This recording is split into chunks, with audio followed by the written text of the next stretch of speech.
আসসালামু আলাইকুম দর্শক, স্বাগত জানাচ্ছি বাংলা সংবাদে। শুরুতেই জানিয়ে দিচ্ছি শিরোনাম।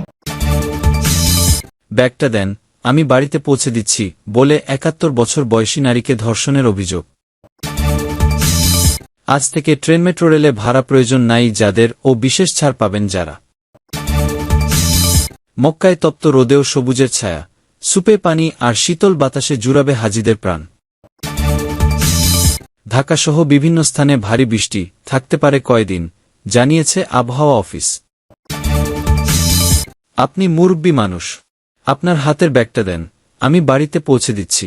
এভাবে সহযোগিতার কথা বলে ২০ বছরের এক তরুণ ৭১ বছর বয়সী এক বিধবাকে ধর্ষণ করেছেন বলে অভিযোগ পাওয়া গেছে।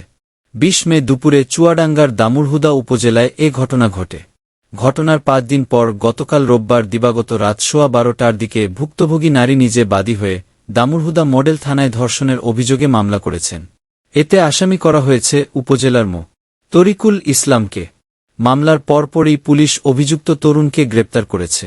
স্থানীয় প্রভাবশালী ব্যক্তিরা ওই তরুণকে রক্ষা করতে অভিযোগ প্রত্যাহার সহ বিষয়টি নিয়ে আপসের জন্য চাপ সৃষ্টি করছেন বলে ভুক্তভোগী পরিবারের পক্ষ থেকে অভিযোগ করা হয়েছে। দামুড়হুদা মডেল থানার ভারপ্রাপ্ত কর্মকর্তা ওসি মেজবাহ উদ্দিন প্রথম আলোকে বলেন, নারীর করা মামলায় অভিযুক্ত তরুণকে গতকাল রাতেই গ্রেপ্তার করা হয়েছে। তাকে আদালতে সোপর্দ, ভুক্তভোগী নারীর স্বাস্থ্য পরীক্ষা সহ আদালতে জবানবন্দি গ্রহণের বিষয়টি প্রক্রিয়াধীন। থানায় করা মামলায় ভুক্তভোগী নারী অভিযোগ করেছেন, তিনি ২০ মে দুপুর 12:30টার দিকে মেয়ের বাড়ি থেকে ভ্যানে করে স্থানীয় হাসপাতালের সামনে এসে নামেন। মেয়ের দেওয়া তরকারি ও মাছ ব্যাগে করে বাড়িতে নেওয়ার সময় সেখানে তরিকুল ইসলামের সঙ্গে দেখা হয়। এ সময় সাহায্যের কথা বলে ওই তরুণ এগিয়ে আসেন এবং বাড়িতে পৌঁছে দেওয়ার কথা বলেন। তিনি তরুণের হাতে ব্যাগটি দেন এবং তার পেছনে পেছনে একটি মাঠ দিয়ে বাড়ির দিকে যেতে থাকেন।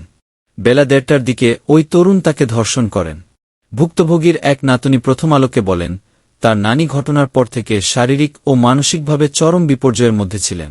প্রতিবেশীদের অনেকেই মানসম্মানের কথা বিবেচনা করে মামলা না করতে পরামর্শ দেন। পরে পরিবারের সদস্যদের মধ্যে জানাজানি হলে মামলার উদ্যোগ নেওয়া হয়। মেট্রো রেল ও ট্রেনে যাতায়াতে এবার বড় স্বস্তি পেলেন নির্দিষ্ট শ্রেণীর যাত্রীরা। আজ থেকে কার্যকর হওয়া নতুন সিদ্ধান্তে ভাড়ায় ছাড়ের পাশাপাশি কিছু ক্ষেত্রে মেট্রো রেলে বিনা ভাড়ায় ভ্রমণের সুযোগও থাকছে।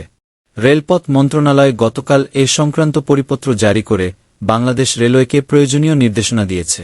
একই সঙ্গে Dhaka mass transit company limited metro rail যাত্রীদের জন্য পৃথক সুবিধার ঘোষণা দিয়েছে। পরিপত্র অনুযায়ী ৬৫ বছর বা তদূর্ধ্ব বয়সী নাগরিকরা জাতীয় পরিচয়পত্র প্রদর্শনের মাধ্যমে ভাড়ায় ২৫% ছাড় পাবেন। একই সুবিধা পাবেন সমাজ কল্যাণ মন্ত্রণালয়ের আওতাধীন সুবর্ণ কার্ডধারী বিশেষ চাহিদাসম্পন্ন ব্যক্তিরা।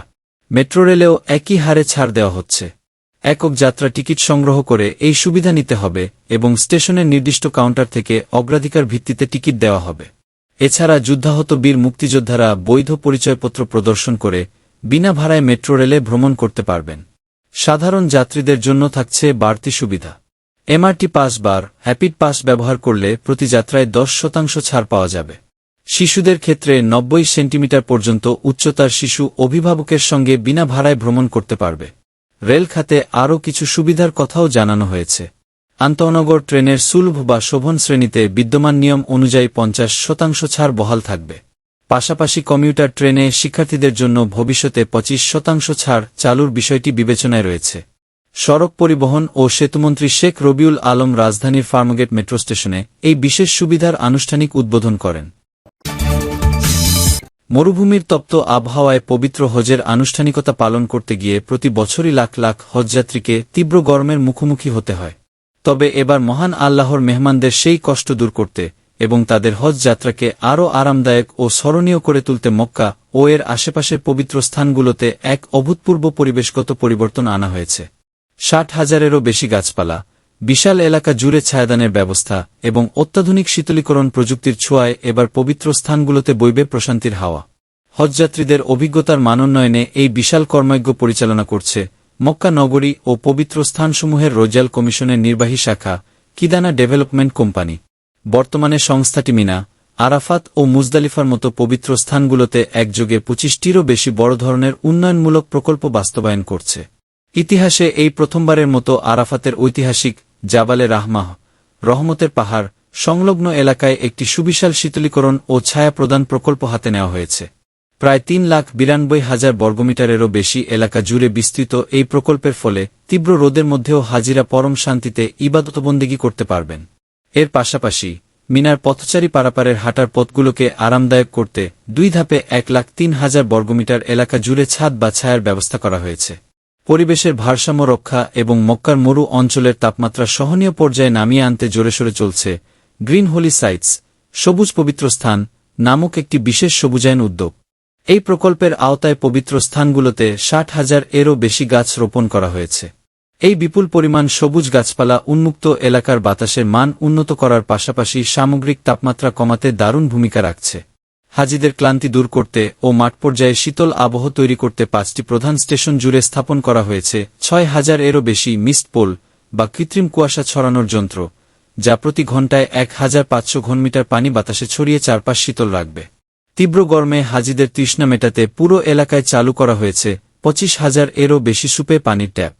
শুধু তাই নয়, শয়তানকে পাথর মারার স্থান বা জামারাত প্রাঙ্গণের পূর্ব ও পশ্চিম চত্বরের পুরনো মিস্ট পোলগুলো পরিবর্তন করে সেখানে 400টি অত্যাধুনিক মিস্ট ফ্যান, কুয়াশা ছড়ানো শক্তিশালী পাখা স্থাপন করা হয়েছে, যা মিনার গরম বাতাসকে মুহূর্তেই স্বস্তিদায়ক করে তুলবে।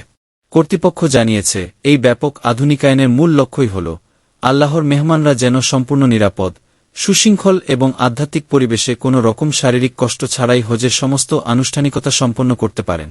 সবুজের ছায়া, সুপে পানি আর প্রযুক্তির ছোঁয়ায় তৈরি এই শীতল পরিবেশ এবারের হজে হাজিদের এক অনন্য ও স্বস্তিদায়ক অনুভূতি দেবে বলে আশা করা হচ্ছে। রাজধানী ঢাকাসহ দেশের বিভিন্ন স্থানে ভারী বৃষ্টি হয়েছে আজ সোমবার। পবিত্র ঈদুল আজহা উপলক্ষে আজ থেকেই শুরু হয়েছে সরকারি ছুটি। ইতিমধ্যে মানুষ রাজধানী থেকে গ্রামের বাড়ির দিকে যেতে শুরু করেছেন। এর মধ্যে এই বৃষ্টি অনেক স্থানে ভোগান্তি সৃষ্টি করেছে। তবে প্রচণ্ড গরমের মধ্যে বৃষ্টি আবার কিছুটা স্বস্তিও দিয়েছে। আবহাওয়া অধিদপ্তর সূত্র আজ বেলা 2টার দিকে জানায়, রাজধানীতে বিকেলের মধ্যেই মেঘ কেটে যেতে পারে। বৃষ্টি বাড়তে পারে নোয়াখালী ও কুমিল্লা এলাকায়। তবে আগামীকাল মঙ্গলবার বৃষ্টি অপেক্ষাকৃত কম হতে পারে। আজ দুপুর 12টা থেকে বেলা 1টার মধ্যে শুধু রাজধানীতেই 49 মিলিমিটার বৃষ্টি হয়েছে বলে আবহাওয়া অধিদপ্তর সূত্র জানিয়েছে। কোনো এলাকায় 44 থেকে 88 মিলিমিটার বৃষ্টি হলে তাকে ভারী বৃষ্টি ধরা হয়। তবে শুধু রাজধানীতেই নয়, ময়মনসিংহে 47 মিলিমিটার, বগুড়ায় 61 মিলিমিটার, রংপুরে 40 মিলিমিটার ও টাঙ্গাইলে 60 মিলিমিটার বৃষ্টি হয়েছে। আবহাওয়া অধিদপ্তরের আবহাওয়াবিদ মো. তরিফুল নেওয়াজ কবির প্রথম আলোকে বলেন, আজ সন্ধ্যার পর্যন্ত বিশেষ করে দক্ষিণ পূর্বাঞ্চলের বিভিন্ন স্থানে বৃষ্টি হতে পারে। এর মধ্যে নোয়াখালী ও কুমিল্লাও আছে। আজ সন্ধ্যার পর থেকে পরবর্তী 24 ঘণ্টায় সিলেট ও ময়মনসিংহ বিভাগের অনেক স্থানে বৃষ্টির সম্ভাবনা আছে বলে জানান আবহাওয়াবিদ তরিফুল নেওয়াজ কবির। তিনি জানান, আগামীকাল ঢাকা, রাজশাহী ও রংপুর বিভাগের কিছু কিছু জায়গায় বৃষ্টি হতে পারে। তবে আজকের মতো বৃষ্টি না ও হতে পারে। আগামী বুধবার আবার বৃষ্টি বাড়তে পারে বলে জানান তিনি।